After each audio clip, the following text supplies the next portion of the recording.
Samantala, binigyang pansin naman ng Coast Guard District Northwestern Luzon ang mas maigting na pagtugon sa mga ulat ng pang-aabuso sa kababaihan at kabataan sa pagkikilahok nito sa 2025 18-day campaign to end violence against women.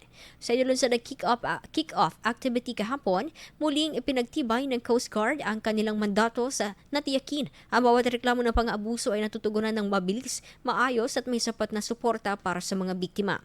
Kasabay nito binigyang diin din ng tanggapan ang kahalagahan ng pagpapalawak ng kaalaman sa gender sensitivity, pagrespeto sa karapatan ng kababaihan at kabataan at ang kolektibong responsibilidad ng komunidad sa pagpigil sa karahasan.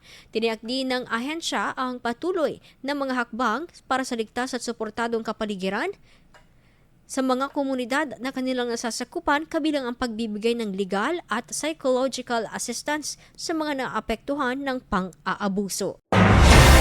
IFM News. IFM News.